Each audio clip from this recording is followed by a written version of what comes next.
Assalamualaikum warahmatullahi wabarakatuh. Perkenalkan, nama saya Niswatun Hasanah, NIM 19045087. Saya akan menguraikan jawaban ujian tengah semester astronomi. 1. Kenapa ilmu astronomi dibutuhkan oleh ahli geografi? Ilmu astronomi adalah ilmu yang memberikan dan menguraikan gambaran tentang alam semesta beserta fenomena-fenomena dan hukum-hukum yang terjadi di dalamnya. Ilmu astronomi membahas tentang asal-usul, evolusi, dan sifat fisik dan kimiawi benda-benda langit. Ilmu astronomi dimanfaatkan oleh ahli geografi untuk mengkaji fenomena geosfer yang menjadi pokok kajian dalam geografi. Pada zaman dahulu, orang-orang Cina dan Asia Tenggara memanfaatkan ilmu astronomi dengan melihat posisi bintang sebelum melakukan pelayaran. Di Indonesia dikenal dengan sistem pembagian iklim yang dikenal dengan Pranoto Mongso, yaitu aturan musim yang didasarkan pada karakteristik curah hujan dan kelembaban. Selain itu, astronomi juga dapat dimanfaatkan dalam berbagai bidang seperti bidang hidrologi, penerbangan, komunikasi, pelayaran, dan penjelajahan alam semesta. Selanjutnya, yang kedua, sejarah perkembangan ilmu astronomi dan penemuannya. Ilmu astronomi telah ada sejak zaman purba, lalu berlanjut ke zaman Persia, Sumeria, dan Babilonia. Pada tahun 1500 sebelum Masehi, ilmu bintang dikenal dengan nama ilmu astronomi. Lalu pada zaman Yunani dan Romawi, mereka memanfaatkan bintang sebagai navigasi atau alat penunjuk jalan. Lalu muncullah ilmuwan astronomi seperti Eudoxus. Ia beranggapan bahwa bumi itu diam dan berada di tengah-tengah jagat raya, serta ia berpendapat pada bumi terdapat bulat transparan yang mengelilingi bumi. Lalu Aristarchus, ia berpendapat bahwa bumi itu mengelilingi matahari dalam lintasan yang berbentuk lingkaran atau heliosentris.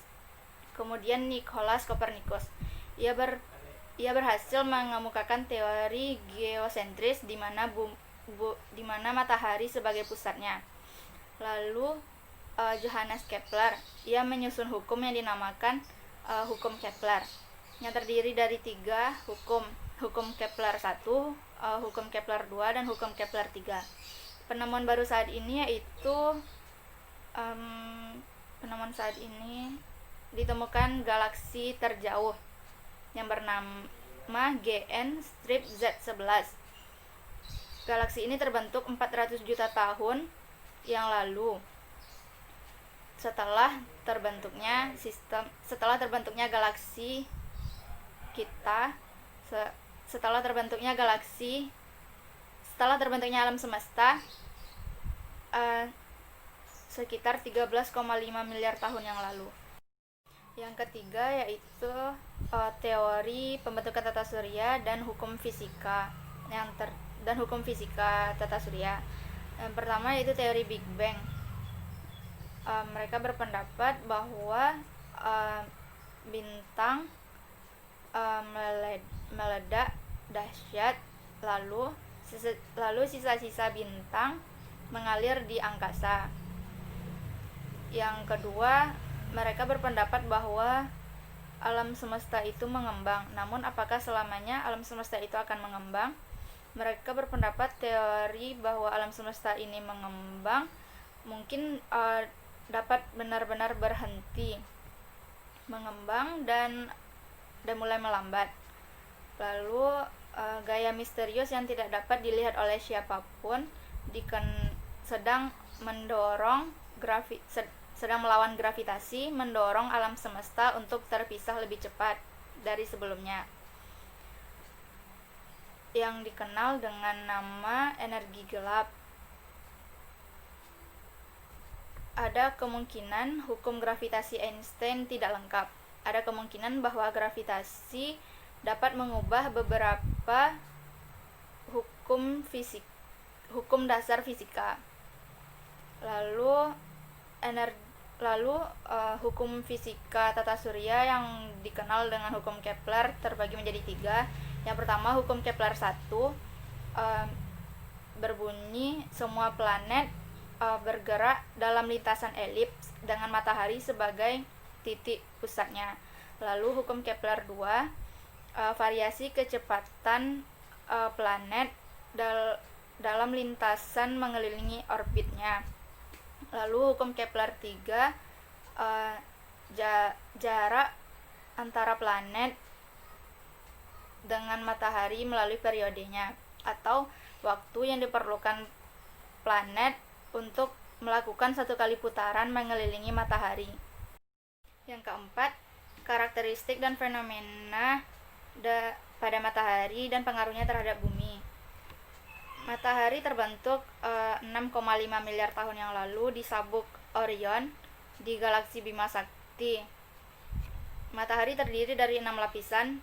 Yang pertama korona, yang kedua kromosfer, yang ketiga fotosfer, yang keempat zona konvektif, yang kelima zona radiasi, dan yang keenam inti. Jumlah atom pada matahari 91% adalah hidrogen, 8,9% helium, dan 1% elemen berat lain seperti karbon dan nitrogen. Suhu di inti matahari mencapai 27 juta derajat Fahrenheit atau sekitar 15 juta derajat Celcius. Pada permukaan matahari terdapat area gelap yang dinamakan bintik matahari. Hal ini menandakan bahwa itu merupakan kantong magnet yang kuat. Lalu di bumi, matahari berinteraksi dengan atmosfer membentuk aurora yang indah. Yang kelima, bumi berbeda dari planet-planet lain di tata surya, sehingga memungkinkan adanya kehidupan. Faktor-faktor yang menyebabkan perbedaan tersebut dan komponen yang mendukungnya. Yang pertama, karena orbit bumi itu stabil. Lalu jarak antara bumi dan matahari tidak terlalu jauh, sekitar 150 juta kilometer, sehingga tidak terlalu panas yang memungkinkan adanya kehidupan di bumi. Lalu di bumi terdapat lapisan atmosfer, yaitu lapisan yang melindungi bumi dari benda-benda luar. Lalu lapisan hidrosfer. Di bumi terdapat air yang sangat melimpah yang digunakan untuk memenuhi kebutuhan makhluk hidup. Lalu di bumi juga terdapat lapisan litosfer, yaitu lapisan tanah yang berasal dari pelapukan batuan. Di lapisan ini makhluk hidup tinggal.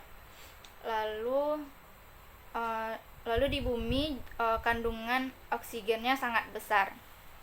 Sekian yang dapat saya sampaikan. Assalamualaikum warahmatullahi wabarakatuh.